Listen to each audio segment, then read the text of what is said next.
मालेगांव में आज जो सुबह घटना हुई, अभी दोपहर को घटना हुई है, उसके बाद अभी परिस्थिति जो है मालेगांव में शांततापूर्ण है।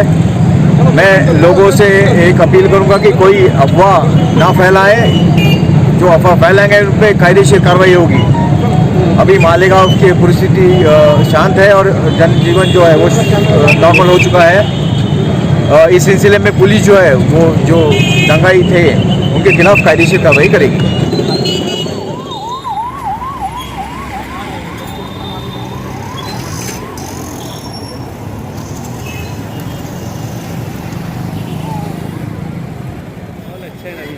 हाँ, ले लेता ना।